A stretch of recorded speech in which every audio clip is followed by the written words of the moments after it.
주님의 은혜가 우리 가운데 넘칩니다. 하나님의 말씀을 통하여 또 하나님의 귀한 음성을 듣게 하시고 그 음성을 듣는 가운데 우리가 이 땅에 살면서 하나님의 백성으로서 살아가야 될 길을 허락해 주시니 감사합니다. 하나님께 영광을 돌리며 예수님의 이름으로 기도드리옵나이다. 아멘. 지금은 성경 가운데 어디 부분을 하고 있습니까? 네? 스가랴, 그렇죠. 스가랴는 대강 보면은 성경, 구약 성경 끝에 있으니까, 앞에 있으니까 그러면은 끝에 어느 정도 끝일까? 그렇죠. 그러니까 얼마나 끝인지 알겠죠. 말라기 전에 스가랴라 이거예요.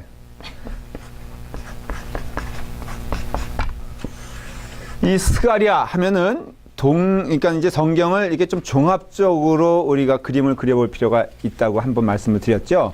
스가랴 하면은 그 동시대나 그 카테고리 안에 들어가는 성경들이 있어요. 인물들이라고도 할 수 있죠. 어차피 그 성경의 그 이름이 인물들이니까는. 자, 무엇이 또 누가 있을까요? 뭐가요? 인물이요? 스가랴가 활동했던 시대에 같은 카테고리. 그건 제가 분명히 지난 그 시간에 말씀드렸기 때문에 또 말 안 했다고 하면 안 돼요.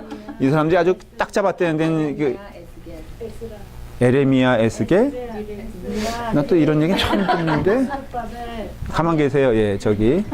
그러니까 제가 의도하는 말은 무슨 오케이. 제가 질문하는 의도를 이해한 사람은 손 들어보세요. 설명해 보세요. 뭘 말하려는 건지 혹시. 야, 그거 얘기했고. 그러니까 지금 제가 그 뉘앙스가 있잖아요. 예를 들어 마지막 물어보고 아니면 제가 얘기할게요. 답답하니까. 지금 뭘 얘기하려는 거죠? 동시대. 오케이. 그 동시대는 일단 스가랴는 어떤 시대의 사람일까? 포로 귀한 시대. 그렇죠.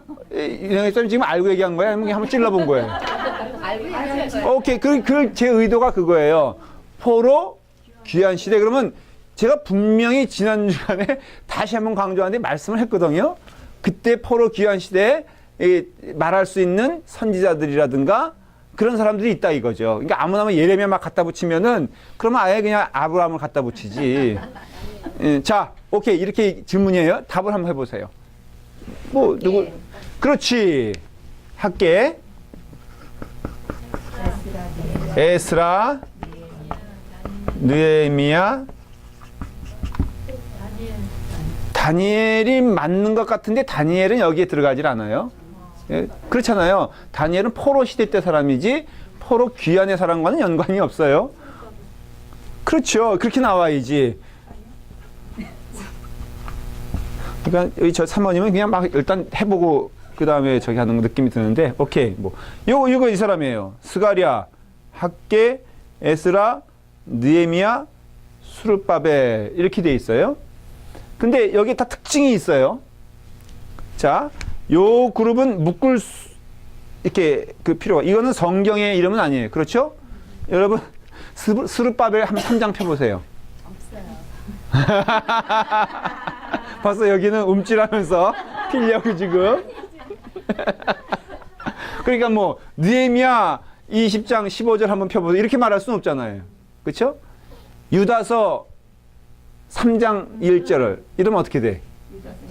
그렇죠. 유다서는 딱 한 장만 있잖아요. 그러니까는 이 정도는 알고 있어야지. 그래도 이 교인의 어떤 모습이니까. 이 사람들은 성경에 나오는 인물들이지 성경책 이름은 아니에요. 어떤 종류의 사람일까? 이 사람들은. 아니 이거 지난 주일날 다 제가 디테일하게 설명해주고. 그렇죠. 이제 너무 힘들어요. 제가 선생으로서. 이러면 전혀 오늘 진도 못 나가고 지난 시간 복습하다가 끝나고 다음 주는 또 이거 복습하다가 끝나면은 맨날 서론하다 끝나는 거죠. 행정가예요. 행정가. 그렇죠? 그래서 수르바벨은 유대, 그러니까는 예루살렘 총독이고 당연히 또 느헤미야도 총독이다. 그러니까 이 사람들이 하는 일이 무엇인가 대강 감을 잡잖아요. 성벽 건축이죠. 그렇죠? 근데 이 사람들은 유대인이에요? 아니면 그 페르시아 바사 사람들이에요? 유대인들이에요. 에스라는 누굴까? 제사장인데 명목상의 제사장이 아닌 진짜 그 참 제사장이라고 할 수 있죠. 그러니까 접근 무엇으로 어프로치랍니까? 이 사람은 그렇죠. 율법이죠. 하나님의 말씀이 회복되는 것을 이제 그 에스라를 통해서 경험할 수가 있어요. 학계는 뭡니까? 학교도 선지자. 선지자 맞죠? 그러니까 지금 이게 다 하나씩 이게 특징이 있잖아요. 그렇죠? 학계가 딱 말하면 특징이 있다고. 이것도 지난주일날 목노아 계속해서 말씀을 드렸어요. 건축을 시작한 하나님의 전 그렇죠. 감사해요. 근데 말하는 사람들 말하는 것 같아. 알고 있었는데 진짜 아는 사람 말 아니야. 학계하면은 성전 건축이에요. 성전 건축. 그래서 우리 교육관 건축할 때도 본문을 어디서 제가 뽑았다 그랬죠? 거기 학계 대강 알죠? 학계는 짧은 구절이니까 저기 그 장수를 말하니까 학계 얘기는 뭡니까? 한마디로 말하면 혹시 기억나세요? 네? 그렇지. 니네 잘 되나 보자. 그러니까는 거기에는 어떻게 보면은 저주 아닌 저주의 말씀도 있죠. 내 집 이렇게 만들어 놓고 니네 집 잘 되나 보자. 그러니까는 나 바라는 거 없지만 너 그러는 거 아니야. 이거 딱 이게 하나님 말씀이에요. 그러니까는 나 솔직히 바라진 않는다. 니들 그러는 거 아니다. 이러는 거예요. 그러니까는 그들이 없어서도 아니고 솔직히 뭐 있는데 자기의 욕심을 채우는 일엔 급급하면서 하나님의 전이 근데 그것도요 사실 가만 보면은 참 영적으로 맞는 게 우리도 보면요 교회가 이렇게 엉망인데 자기 집이 깨끗하면 좀 이상하지 않아요? 그렇죠?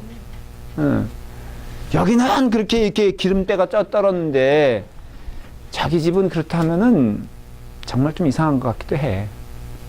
그러니까는 회개를 하셔야 돼. 아니, 그래 알았어요. 그냥 그렇다는 얘기지. 그러니까는 이 학계는 건축이에요. 스가랴가 이제 문제예요. 스가랴는 이렇게 설명을 해도 스가랴는 어떻게 그러면 이렇게 정의를 내릴까? 굉장히 좀 이렇게 그rum을 잡는 것 같아요.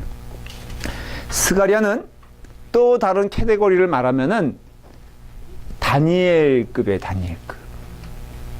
신약으로 말하면 뭘까? 구약의 다니엘 그러면 신약에 반드시 말하는 게 있어요. 오늘 물어보고 답하고 재미있길 바래요. 구약의 다니엘을 말하면은 신약에는 뭐가 있다 이렇게 말을 해요. 보통 바울이요? 예수님이요? 제가 의도한 바는 전혀 요셉이요. 지금 신약의 요셉을 말하는 거예요? 아이 주여. 나는 그래서 조금 그렇게 생각했어. 아 신약에 예수님 아버지 요셉을 말하나 보다. 그랬더니 거기 꿈이 왜 나와? 나 정말 눈물 막 나올라 그래. 그러니까는 내가 드리는 질문은요 어려운 질문 아닌데 여러분들 배우지 않았으면 사실은 답을 하기 어려운 거예요. 이해가 돼요. 그래서 지금 저하고는 수요 성경 공부가 보석 같은 시간이 되길 바래요. 재밌잖아요. 이렇게 하나님 말씀 이게 생명인데 이게 어쨌든 친해져야 되거든. 그러니까 이게 자꾸만 잔소리가 들어가는 거는 용서하세요. 구약의 다니엘은 예언서라 그래요. 예언서. 그래서 그걸 읽으면 그냥 읽으면 안 되고 알았어요. 됐어요. 그냥 조금 이따 질문할 테니까 그냥 읽으면 안 되고 예언적인 관점에서 읽어야 돼요. 환상. 그 다니엘서는 다 뭐예요? 그게 환상이거든요. 예. 에스겔도 같은 급이에요. 에스겔도 환상, 마른 뼈의 환상을 보잖아요. 다 이게 근데 목적과 그 환상의 뜻이 있어요. 그게 뭘까? 그거는 오실 예수 그리스도에 대한 환상이에요. 아주 간단하게 말을 하면은 다니엘서에서 말하는 것도 그렇고 에스겔서에서 말하는 마른 뼈가 그건 부활을 얘기하는 거거든요. 그래서 부활의 주님을 얘기하는 거고 우리의 삶의 부활을 말하는 거예요. 요한계시록도 환상이에요. 그렇죠? 그래서 뭐 용이 막 나오고 그 다음에 뭐 붉은 말이 나오고 그 다음에 또 뭐 7교회가 나오고 이런 것들이 다 환상이니까 이것도 오실 예수 그리스도에 대한 소망이에요. 그래서 환상은요, 그 환상 신학이라 그럴까? 그걸 좀 이해해야 되는 게 구약에서 나오는 환상, 뭐 신약에서 나오는 환상, 예언 이것이요. 뭐에 근거를 두고 있냐면은 소망을 근거로 두고 있는 거예요. 그러니까 절망이 아니라 소망이 무엇에 대한 소망일까? 예수 그리스도에 대한 소망이에요. 소망. 그래서 늘 그 환상을 말할 때는 하나님께서 우리에게 소망을 주시기 위해서 주는 거예요. 스가랴서는 그런 급이라 그랬죠. 그렇죠? 그러니까는 환상은 그 지향하는 바가 대부분 뭐라고요? 예수 그리스도. 그러니까 스가랴서는 뭐를 지향하고 있을까? 예수 그리스도를 지향하고 있어요. 스가랴서가. 자, 보십시오. 여기를 보면요. 이제 구조적으로 살펴보는 거예요. 나라의 근간이 만들어지고 있죠. 요거는 사실은 성전 건축 다음에 늘 일어난 반복적인 그러니까 사건이에요. 그러니까는 먼저는 이렇게 학계가 제일 먼저예요, 사실은. 그 성전을 건축했죠. 여기 뭐가 있어야 돼? 말씀이 있어야 되죠. 그렇죠? 그 다음에 환경이 정비가 되죠. 그 다음에 이것은 예언이라고 그랬어요. 그러니까 그 성전의 주인은 누구냐면은 예수 그리스도. 그러니까는 교회의 주인은 하나님이세요. 이건 너무나 심플한 얘기면서도 이건 늘 신앙적으로 우리가 스트러글 하고 싸웠던 내용이에요. 교회의 주인은 누구냐에 대한, 아니 이 땅의 주인은 누구냐, 내 인생의 주인은 누구냐, 모든 것에 대한 주인은 누구냐, 이거에 대한 질문이거든요. 거기에 주인이 인간이라 하면은 그게 뭐예요? 바로 하나님을 대적하는 적그리스도가 되는 거죠. 그러니까 교회에서 하나님 외의 주인이라고 주장하는 그 무엇인가 나타나기 시작하면 교회는 큰 문제가 생기는 거예요. 아주 그냥 유치원적으로 얘기를 하면은 교회에 누가 막 이렇게 이 교회 예를 들어서 교인들의 십시일반 헌금으로 지어질 수도 있지만은 어떤 한 사람의 손에 의해서 지어질 수 있을까 없을까? 있죠. 그러면 그 사람의 보이스가 커질까 작아질까? 커질 수 있죠. 그런 사람들은 다 쫓겨나. 쫓겨나지 않더라도 어떻게 이상해. 저희 형님네 교회가 그 그리스도인업감리 교회가 그 교회를 이제 건축하잖아요. 그럴 때 우리 교회 최경석 장로님이 건축위원장이었어. 계속 왔잖아, 이쪽으로.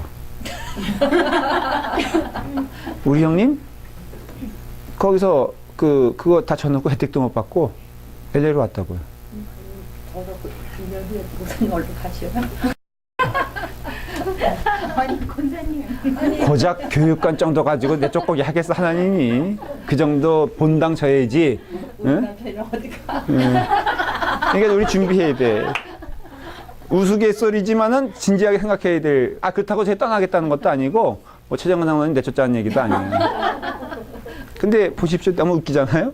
떠났지. 그 다음에 이거는 어떻게 보면 거기 헌금 제일 많이 낸 분이 200만 불인가 150만 불인가 내신 분이 있어요.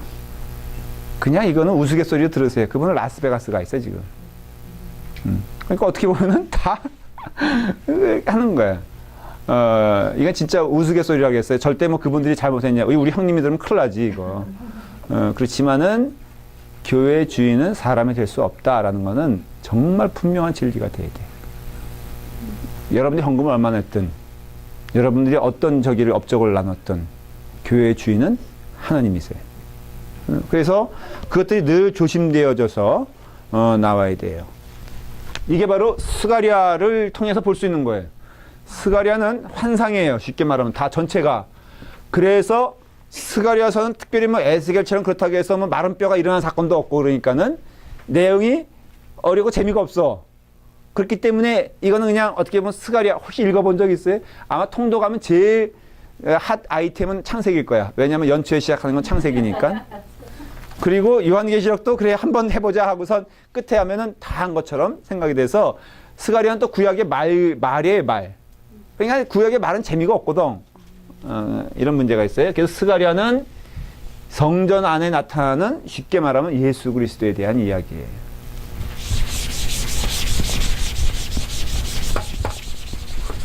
자, 이제 이해가 됐죠? 그 다음에 또 한 얘기가 이제 오늘부터 본격적으로 할 얘기. 이 스가랴서에서 가장 큰 특징은 무엇이냐면은 환상이 있는데 환상이 몇 개 있다고요? 네?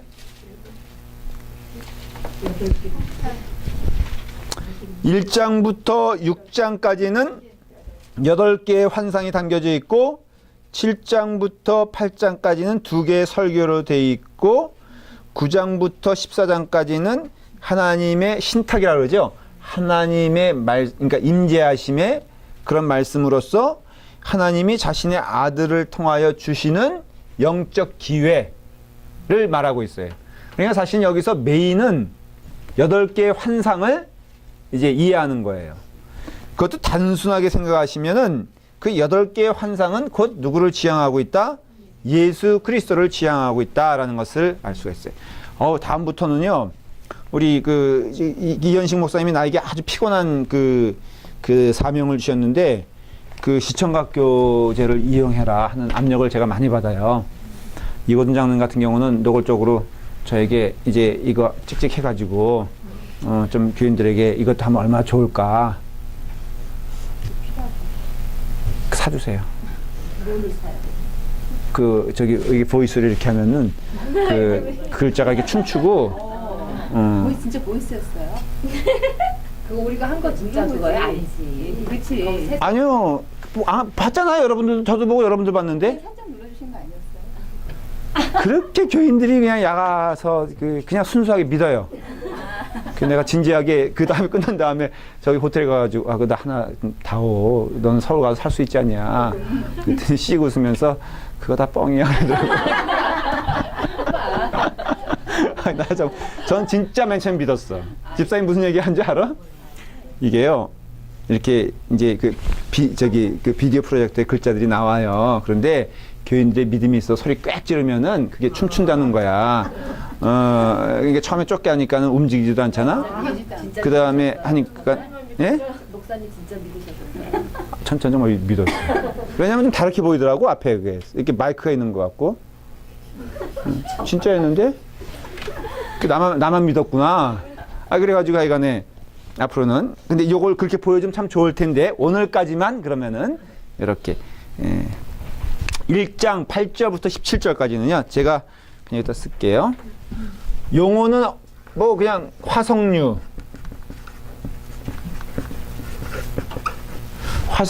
사이의 선자. 1장 8절부터 17절까지 그게 나와요. 두 번째, 네 뿔과 대장장이.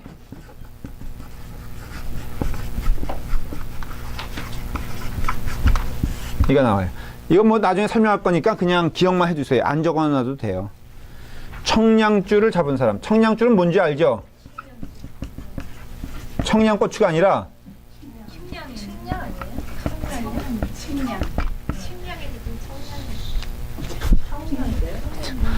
정말 나 이때 표현 죄송해요. 미치겠어. 유식한 자를 아주 압도하는. 근데 제 성경은 청량이라고. 근데 같은 말이야. 그게 영어로 해주세요. 그 메저라인. 나 이거 좀 어떻게?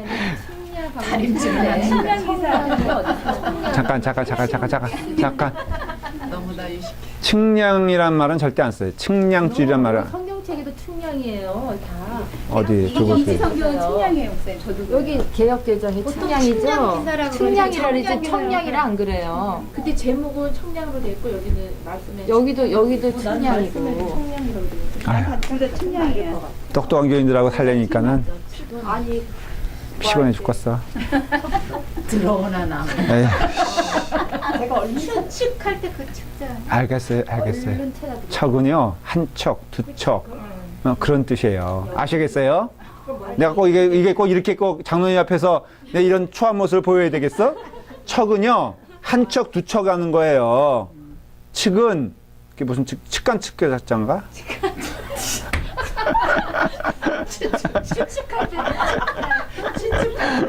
청량줄이란 말이 분명히 있었어요. 그러니까는 그게 측량줄은 나는 오히려 잘 안 쓰는 말인데, 청량줄, 척은 말한 대로 한 척, 두 척. 그래서 이게 할 때 그 건축에서 쓰는 그것을 청량줄이라 그랬어요. 해석이 나왔을 때 청량해놓고 물건을 자로 재는. 그게 지금 제가 한 얘기가 아니고 그 얘기예요, 지금.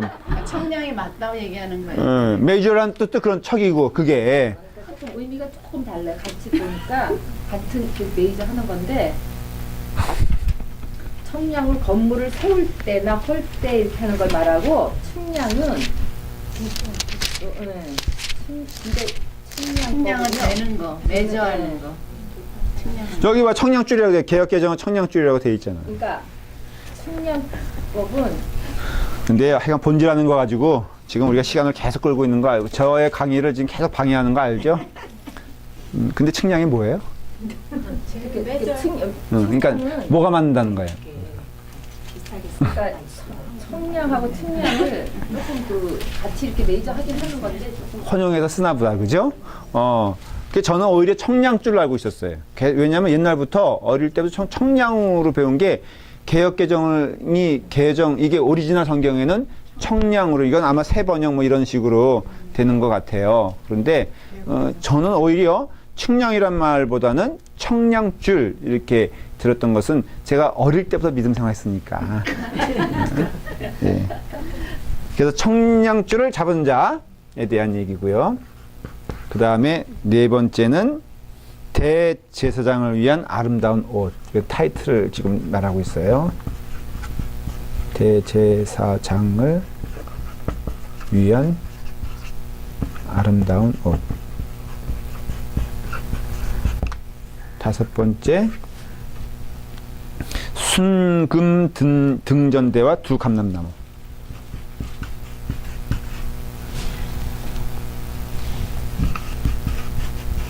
그냥 이렇게만 쓸게요. 시간이 좀 없으니까.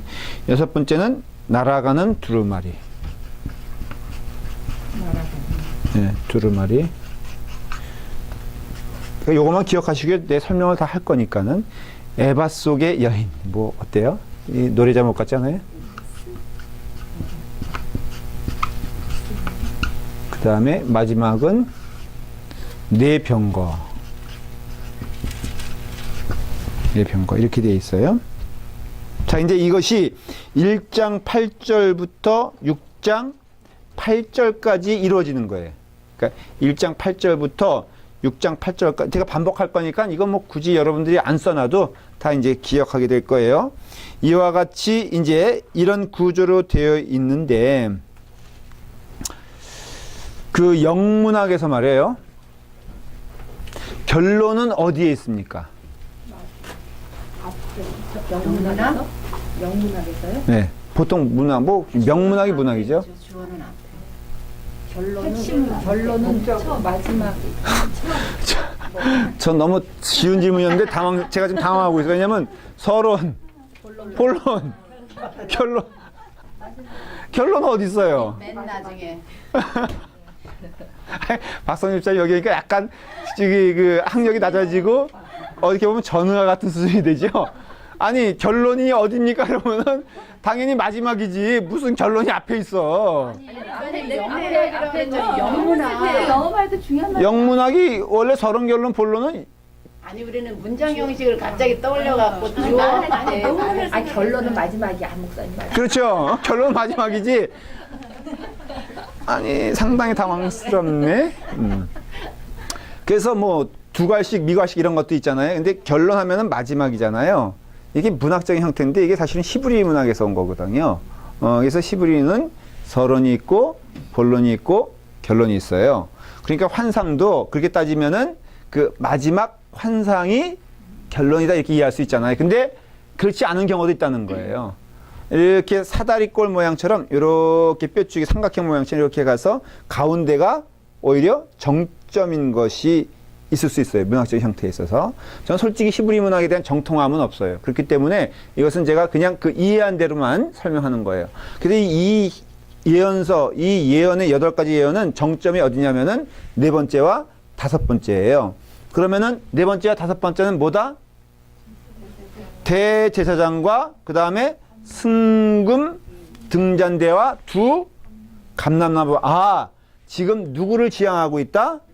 이 환상은 바로 예수 그리스도를 지향하고 있구나라는 것을 말하고 있는 것을 알 수가 있어요. 그래서 네 번째 환상은요, 그런 점에서는 네 번째 환상은 상징적으로 백성의 더러운 옷을 입고 있었으나 옷이 벗겨지고 깨끗하게 된 대제사장 여호수아에 대한 환상에 대해서 얘기하고 있어요. 이름도 여호수아 하면은 그것이 예수님 할 때는 예수 이거죠. 예수스. 그런데 이것은 누굴 말하냐면은 여호수아가 그 이름의 원조다 이거예요. 그러니까 여호수아에서 이게 변형된 이름들이 자슈아, 그러니까 여호수아 그대로 있고요. 그 다음에 예수, 이것도 다 여호수아의 이름에서 온 거예요. 여호수아는 뭐예요? 하나님이 나와 함께 하신다 그런 뜻이거든요. 그러니까는 결국은 이와 같이 그 대제사장 여호수아에 대한 이름 자체도 그것을 상징하고 있다라고 생각을 하는데, 그 백성의 더러운 옷을 입고 있었으나 옷이 벗겨지고 깨끗하게 된 그 여호수아를 통하여 예수 그리스도를 보고요. 다섯 번째 환상은 뭐냐면은 다윗 왕가의 회복을 대표하는 그 땅의 지도자 스룹바벨이 세운 성전을 통해 하나님의 백성이 회복된 하나님의 영원한 임재에 대한 환상이에요. 잠깐 저를 보세요. 이스라엘 나라가 망한 것은 세상적으로 판단하면은 국력이 약해서 바벨론에게 먹히고 뭐 아수르에게 먹히고 이런 거잖아요. 근데 이 성경의 관점은 그게 아니에요. 그 이스라엘이 망한 이유는 무엇이냐? 하나님에 대한 불순종이에요. 그리고 조금 더 실제적으로 얘기하면은 하나님의 영광이 떠난 거예요. 물론 이스라엘 사람들의 불순종으로 인하여 하나님의 영광이 떠난 거지만 궁극적으로는 하나님의 영광이 떠나면은 거기 망하게 되는 거예요. 그래서 요한계시록에도 하나님의 촛대가 옮겨지는 것을 보잖아요. 우리도 지금 굉장히 두렵고 떨리는 마음으로 기억해야 될 것은 하나님의 영광이 떠나지 않기를 기도해야 돼요. 우리가 그럼 어떻게 하면 떠나게 되느냐? 하나님이 우리가 하나님께 불순종하고 우리 멋대로 세상보다 더 악하게 살면은 하나님의 영광이 떠나 안 떠나? 떠나죠. 지금 한국 교회가 굉장히 고민스러운 게요. 그 이현식 목사님이 저한테 책을 한 권 주고 갔어요. 자기가 읽을 적이었는데 읽을 시간이 없어서 저한테 주고 간 건지 아니면 저가 너무 좋아서 주고 갔는지 모르겠는데 뭐 한국 기독교 미래학자라는 사람이 있었어요. 근데 거기 보면요. 지금 기독교 인구가 절반으로 줄었대요. 너무 지금 문제가 심각해요. 어느 정도냐? 한때는 25%가 됐다 그래요. 여러분 25%는요 대단한 겁니다. 한국 사람 4명 이렇게 있으면은 그 중에 1명이 기독교인인 거야. 대단하지 않아요? 여기 4명 가운데 1명. 그러면 여론을 주도한다면은 이건 100% 주도할 수 있는 숫자예요. 더군다나 기독교인이란 개념은 불교와 천주교가 틀려가지고요. 극성스러운 존재들이 기독교인이야. 맞아요, 틀려요. 그래서 불교인 10명이 그러니까 기독교인 1명을 당연히 못 당연해. 못 당연해요. 그 기독교인이라는 것은 매주 그래도 교회를 가는, 그래서 예배 드리는 자를 기독교인이라 한다면 1년에 한 번 절에 가는 사람은 사실 불교인이라 그래? 무신론자라 그래? 불교인이라 그러죠? 아니 1년에 한 번 안 가도 그냥 집안에 향 피우고 있으면은 불교인 거예요. 그러니까 그런 사람과 일주일, 그러니까 한 주, 매주 교회 가는 사람과는 틀리잖아요. 그러니까는 이 25%라는 저기는 적어도 매주 교회를 가는 사람, 퍼센테이지가 우리가. 근데 이런 가운데 이것이 지금 얼마로 줄었냐면요. 기독 인구가 지금 890만 명이래요. 전체 인구가 얼마죠? 우리가? 남한만? 6천만 명? 5천만 명? 이래도 5분의 1도 안 되는 거야. 5분의 1도 안 되면 몇 프로예요? 20%도 안 돼. 10 몇 프로가 됐고 15%인가? 20% 안 돼. 그쵸? 그럼 5명당 1명이잖아요? 응. 그런데 이 인구가 더 줄어가지고 지금 890만 명이 됐다는 거예요. 근데 이거는요, 그 기독교 인구가 거의 절반이 줄은 거를 의미하는 거예요. 사실은. 근데 이것이 얼마나 동안 기간이냐면은 기독교 인구가 피크가 일어났던 데가 80년대 중반인가 그래요. 70년대 막 부흥운동 일어나고 그래가지고 80년대 중반 정도 되는데 그때부터 지금까지 얼마예요? 그냥 이렇게 그 속도가요. 근데 더 문제는 이 인구를 따져보면은 젊은 사람들에게 이것을 대비해 보면요. 10분의 1도 안 되는 거예요. 심각한 거죠. 이게 연세 드신 분들 따져보니까 이런 거지 젊은 사람들 가면요. 이제는 교회가 옛날엔 그래도 청년들 사이에서도 교회 문화라는 게 있었어요. 캠퍼스에서도 대학에도 가보면요. 그 기독교 그 성경 공부 단체들이 얼마나 IVF 있었죠. CCC 있었죠. 예? 예수전도단 있었죠. 이런 캠퍼스마다 그 의도적이지 않더라도 곳곳에서 그냥 모여서 기도하는 무리들이 있었고요. 그걸 봤을 때 아유 저 사람들 이렇게 손가락질하지 않았어요. 근데 하나님의 영광이 떠나는 걸 느껴지는 거예요. 근데 그 원인이 뭘까? 세속할까? 세상이 너무 악해지니까 여러분 창세 때부터 지금까지 세상은 그냥 그 악한 것은 그 모양이에요. 소돔과 고모라보다도 악할 수 있을까? 우리 지금 뭐 동성애 막 그러면서 그러는데 그 소돔과 고모라가 그 당시의 문화였다면은 소돔과 고모라 문화의 동성애는 지금보다 더 심하면 심했지 덜하지 않았어요. 그러니까 결국은 이것이 문제는 뭐냐면 세상이 더 악해졌기 때문에 교회가 그렇게 된 것이 아니라 교회가 하나님의 영광을 떠나게 만드는 거예요. 왜 떠나게 만드냐? 하는 거 보십시오. 보통 지금 교회의 삶을 보면요. 답이 나오는 게 전혀 하나님과는 관계가 없어요. 목사님 이렇게 표현하면 제가 너무 죄송하고 그럴 때 어떤 과격해지지 않길 원하는데 목사님들 보면은 어떤 그런 것보다는 이렇게 자리에 연연을 하기도 하고 그것을 위해서 시간 투자하는 게 어떻게 보면 영적으로 참 저기 하고 어저께 동기 목사님들 만났거든요. 한국에서 오셔가지고 다 모였어요. 여기 사는 친구들하고. 근데 그 목사님이 간증 겸 얘기한 동기지만 나이가 저보다 6살 많아요. 근데 제가 또 부득불도 저기 하면 제가 있을 때는 동생 같고 그랬는데 제가 딱 들어가니까 다 긴장하더라고. 저기 내가 너무 멋있게 근엄하게 변했다는 거예요. 어떤 동기는 저보고 계속 존댓말을 해. 내가 왜 존댓말 하냐 그러니까는 존댓말을 할 수밖에 없는 그 분위기라서.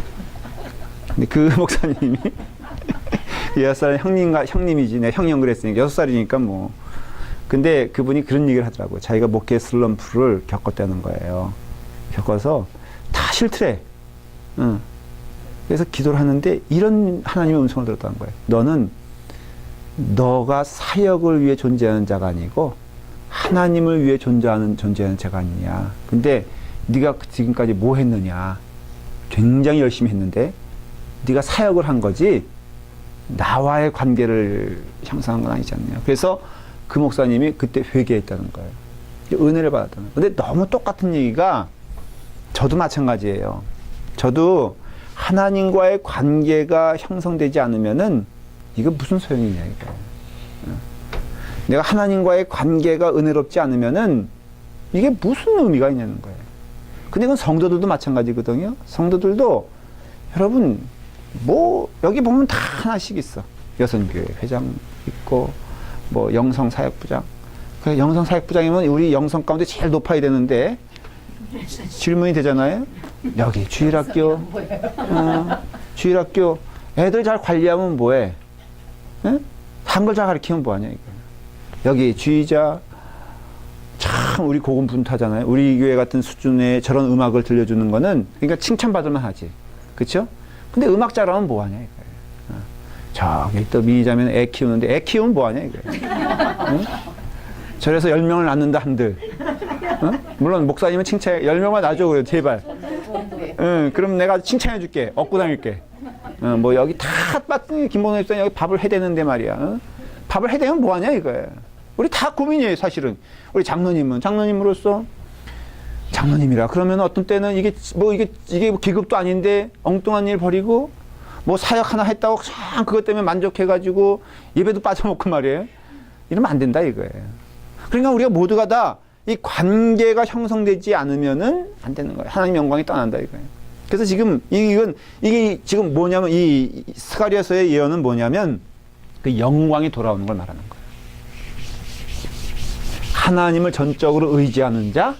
그러니까 오늘날의 한국 교회의 가장 큰 문제는 뭐냐면은 전도의 방법이 없어서도 아니고 그리고 또 어떤 뭐 시대적인 상황이 악해서도 아니라 회개하여 돌아오면 되는 거예요. 아주 심플한 거예요. 목적이 분명해야 되는 거예요. 그래서 모든 이들이 예를 들어 목사님들은 다 그래서 점점점 그러니까요. 감독이 뭔가 벼슬이 된 것처럼 감독이 다 제가 제일 듣기 싫어하는 게 뭐냐면요. 이제 어느 정도 좀 저기 이제 되잖아요. 그러면 야 당신은 감독감이야 그래.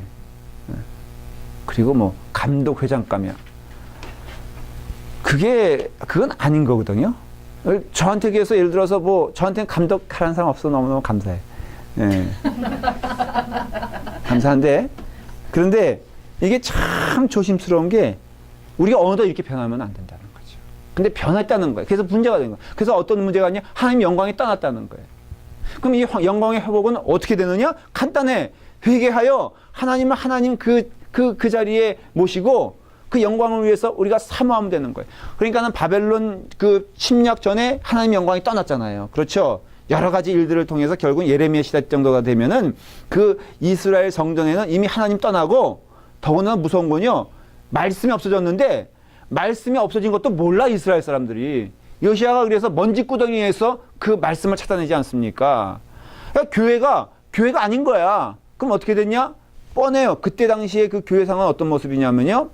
우상이 판치고 있었어요. 그러니까 바알신과 여호와신이 합쳐져 가지고 모양은 성전인데 전혀 하나님적인 예배가 아닌 거예요. 그 다음에요. 그 외래 문화가 들어와 가지고 그 성전에서 봉사하는 여자들이 있었어요. 그 여자들 왜 드는지 몰라. 이건 뭐냐면요. 그 여자들이 결국은 그 성전의 창녀예요, 창녀. 성전에 여자들이 있다? 그건 뭘 뜻하냐면요. 제사를 드린 다음에 그 이방 종교의 특징이에요. 제사를 드리고 술을 마셔요. 그리고 마취가 돼. 그러니까 정신이 혼미해지는 거야. 그걸 그 카탈시스라 그래요. 그래서 막 이렇게 최고조가 올라.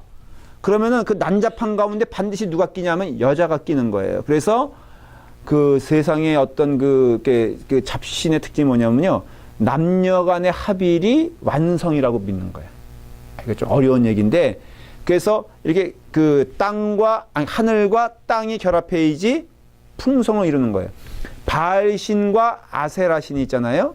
바알신은 남성신이에요. 아세라신은 여성신이에요. 그래서 그 어디든지 팔레스타인을 가도 그렇고 아니면 터키를 가도 그렇고 박물관에 가보면 아세라신이 있는데 그 신들의 특징이 뭐냐면은 그 여자 그 가슴 있잖아요. 이게 많이 달릴수록 이게 좋은 신이야. 그래서 이렇게 보면 맨 처음에 두드러기 난 것처럼 진짜 그래. 전혀 저는 지금 이상한 얘기 하는 거 아니니까 오해하지 마세요. 집사님, 권사님 뭔지 알죠? 가보면요.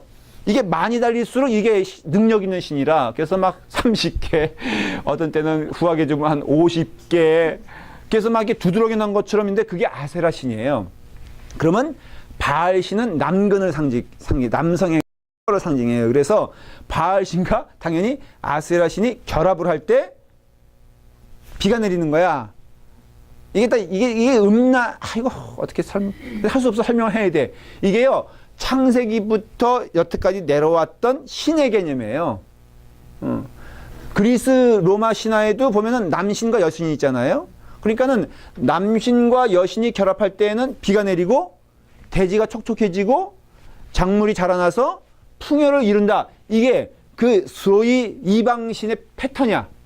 이게 반드시 이렇습니다.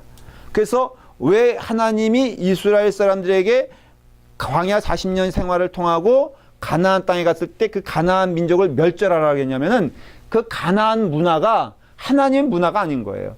가나안 문화는 반드시 뭐가 있냐면은 거기에는 타락이 있어. 성적 타락이 있어. 여러분 성적 타락이 있게 되었을 때 무너지는 게 제일 먼저 가정이야. 아무 여자나 저기 하면은 뭐예요? 가정이 무너지잖아요. 그러니까는 성적 타락이 있는 곳에 온전한 가정이 있을 수가 없어. 순수한 사랑이 있을 수 있을까? 없잖아요. 그러니까는 결국은 그러니까는 그 창세기 이후에 그 소돔과 고모라, 그 다음에 뭐 바벨론을 쌓는 사건, 이런 것들이 다 뭐냐면요. 그 바벨론도 그것도 일종의 신탑이거든요. 그게 템플이라고요. 그럼 거기에는 뭐가 있다 그랬어요? 남자와 여자가 있고 남녀의 결합이 있는데 이게 부부간의 아름다운 결합이 아니라 창녀와 결합이에요. 거긴 또 뭐가 있어요? 술이 있어요. 그래서 술이 있어서 지금도 오늘도 어때요? 한국 보면요, 여러분 이상한 현상 발견하지 못해요? 술이 있죠? 반문화가 있죠? 뭐 농담식인지 몰라도 강남에 애인 하나 없는 가정주부는 그 이상하다면서요? 이런 얘기 들어보셨어요? 처음 들어봐? 그러니까는 결국은 이 문화적인 구조가 내가 또 요즘 들은 끔찍한 얘기, 이거는 끔찍한 얘기 짧게 이야기할게. 뭐 이렇게 직장 생활이요, 가정 생활보다 긴 거야, 시간이. 그러니까는 직장 부부가 있다며. 참나. 자기 와이프보다 직장에 있는 여성들을 더 오래 보는 거예요. 이해가 되는 게 아침 6시에 나가죠? 밤 11시에 들어온다고. 그냥 와서 집사람, 그러니까 자기 와이프 자는 얼굴 보고 자고 자기 자는 와이프 얼굴 보고 일어나요. 이게 일주일에 5일 이상의 삶이에요. 그리고 직장 가서는 보는 사람 다 다르니까는 문제가 생기는 거라. 근데 이와 같은 어떤 그런 영적 타락이 임하게 됐을 때 마지막은 성전 타락인데, 그 성전 타락에 있어서 반드시 먼저는 하나님에 대한 그 존귀함이 사라지고요. 그 다음에 타락이 일어나고 말씀이 사라져. 그러니까 오늘날에도 이거 잘 판단했을 때 여러분들 믿음 생활에 하나님 말씀이 사라지면은 타락의 어떻게 전조인 줄 알아야 돼. 마음 가운데 말씀에 대한 사모함이 없으면요, 여러분들은 지금 죽어가고 있는 거예요. 교회에 자꾸 사람들이 드러나거나 이렇게 그 어떤 그런 것들이 인위적인 것들이 드러나면은 경계해야 돼. 우리가 순종해도 하나님께 영광, 예배를 드려도 하나님 중심, 찬양도 그게 찬양은요 하나의 부속품이지 주인공이 될 수가 없어. 저는 그래서 제일 못마땅한 게 찬양한 다음에 박수 치는 거예요. 왜 나한테 안 치냐 이거예요. 치려면 같이 치든가 아니면 말든가. 성가대하고 박수 치는 거. 아니 근데 그건 저는 그렇게 쳐도 좋아요. 괜찮아. 그만큼 은혜로운 것인 게 사실이니까. 그러나 우리가 판단해야 되는 거예요. 그러니까 영적인 방향에 있어서 목사의 설교도요, 스팔라이시 목사가 받으면 안 돼. 그래서 이 스가랴서를 그 공부할 때 여기에 대한 그 주석을 다는 사람들이 이런 얘기를 해요.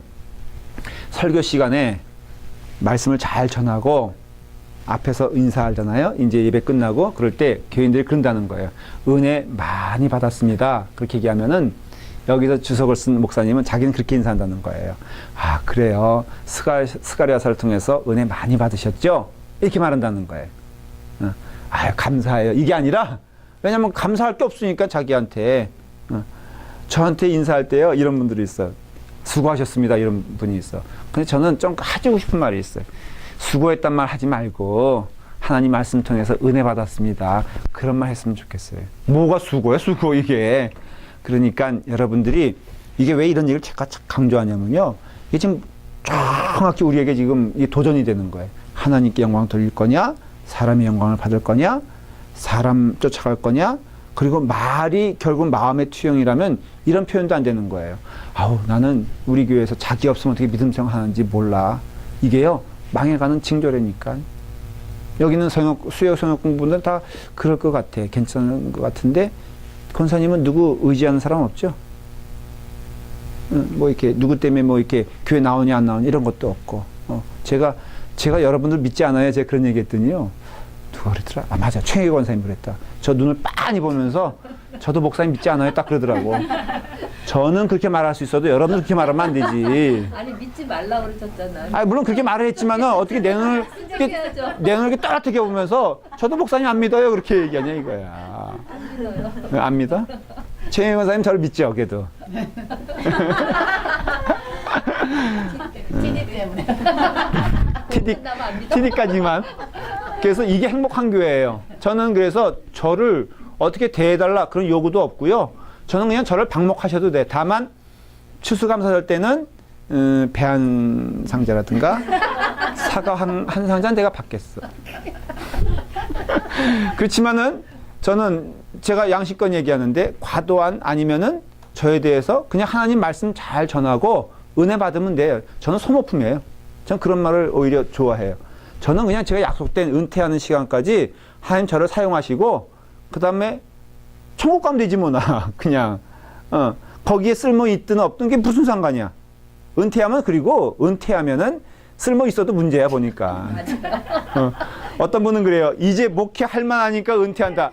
아니 저는 그게 이해가 안 되는 게 그 불꽃을 다 사르고 은퇴할 쯤 되면 힘이 빠져서 이제는 은퇴지 이건데 아직도 힘이 남아가지고요. 그럼 그동안 뭐 했는지 몰라. 그래서 오히려 은퇴할 만하니까 내가 이제는 뭔 좀 해야 되겠다. 그래가지고 어려움을 서로 주고받고 하는 게 참 많거든요. 여기서 불살르시고 은퇴할 쯤 되면은 목사나 여러분들이나 그저 하나님 말씀 들어가면서 영광 돌리길 바래요. 지금 그래서 이 지금 그 환상이 네 번째, 다섯 번째. 그래서 네 번째는 어디냐 하면은 하나, 둘, 셋, 네 번째는 3장이고요. 그 여호수아 천사 앞에 선, 여호와의 천사 앞에 선 누구요? 여호수아라는 타이틀이 있죠. 4장은 뭐냐 하면은 순금 등잔대와 두 감람나무. 그래서 숙제를 오늘 줄 거야. 수단과 방법을 가리지 말고 3장, 4장에 대해서 공부해 오십시오. 주석책을 보든지 어느 도서관을 가든지 뭐 누구에게 듣든지 아니면 여기 신학 공부하고 있는 최경혜 권사님에게 가서 달려들든지 아니면 우리 신앙 영성부장인 최경혜 권사님한테 달려가든지. 우리 11월에 만나야 돼요. 다음 주에 못하는구나. 네. 너무 좋지, 그치? 그래서 한번 우리도 멋있게 설교문을 하나 만들어 그럴까? 야, 수준 있겠다, 우리 그죠? 재밌을 것 같지 않아? 3장, 4장을 공부해 오세요. 그래서 3장, 4장이 주는 의미를 한번 뭐 옆에 있는 주석도 좀 밑에 저기 있죠, 설명들. 그래서 여러분들이 한번 해석을 해와 보세요. 즐거울 것 같아. 미니자매 듣고 있어요? 여기 문 밖에 있다고 영문 밖에 있는 자 이렇게 하면 안 돼. 그래서 3장은 뭐라고요? 다시 한번. 3장은 여호와의 천사 앞에 선 여호수아. 여호수아. 4장은 등잔대와 두 감람나무. 이게 바로 무엇이다? 스가랴서의 중요 띠입니다 이거예요. 예수 그리스도를 의미하는. 그래서 스가랴서는 이렇게 이해하기 시작하면 다 이해가 되는 거야. 그래서 3장 4장을 이해 못한다. 이게 무슨 이런 얘기냐 이게 아니라 예수 그리스도를 말하고 있구나. 여기에는 영적 회복을 얘기하고 있어요. 미리 팁을 제가 드리면은 여기에는 황폐한 가운데 임하는 하나님의 풍성함. 네. 너희들 망하지 않는다 이거예요. 다만 거기에 전제가 있다면 너희는 누구한테 돌아와야 된다? 그러니까 지금도 우리에게도 너무 늦지 않은 얘기가 늦은 때는 없어요. 성경에서는. 하나님께 돌아오는 자 산다 이거예요.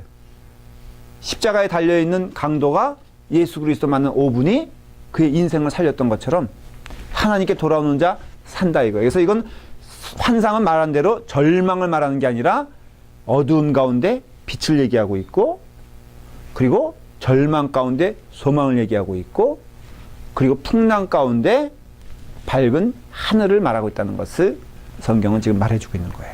그래서 다음 주까지는 다음 주 방학이고요. 우리 뚜레티아스 가니까는 기도해 주세요, 여러분들. 그리고 3장, 4장을 여러분들 한번 쭉 읽어보시고 나름대로 한번 그런 관점에서 해석을 해보시면은 은혜가 될 것입니다. 기도하겠습니다. 아버지 하나님, 오늘도 부족한 종이 주의 사랑하는 자녀들과 함께 하나님의 말씀을 저희가 배웠습니다. 또한 때로는 한국교회에 대한 얘기를 하면서 저의 마음 가운데 부정적인 마음이라든가 평가하는 마음이라든가 아니면 인간의 마음이 들지 않게 하시고 어두움 가운데서 빛을 보여주시는 아버지 하나님, 우리로 하여금 갈 길을 보게 하시는 아버지 하나님, 하나님의 영광이 주의 전에서 떠나지 않게 하여 주시옵소서. 우리 인생의 성전에서 하나님의 영광이 떠나지 않게 하여 주시옵소서. 가정의 주인이시오, 내 삶의 주인이시오, 하나님의 전의 주인이신 하나님께 영광을 돌리며 하나님을 기뻐하며 하나님께 존귀와 찬송 돌리는 주의 자녀들 될 수 있도록 축복하여 주시옵소서. 예수님의 이름으로 축복하여 기도하옵나이다. 아멘. 하늘에 계신 우리 아버지시여, 이름이 거룩히 여김을 받으시오며 나라의 마옵시며 뜻이 하늘에서 이루어진 것 같이 땅에서도 이루어지이다. 오늘날 우리에게 용할 양식을 주옵시고 우리가 우리에게 죄 지은 자를 사하여 준 것 같이 우리 죄를 사하여 주옵시고 우리를 시험에 들지 말게 하옵시며 다만 악에서 구하옵소서. 대개 나라와 권세와 영광이 아버지께 영원히 있사옵나이다. 아멘. 감사합니다. 광고 드린 대로 다음 주는 우리가 없고요. 성역 공부가 그 다음 주부터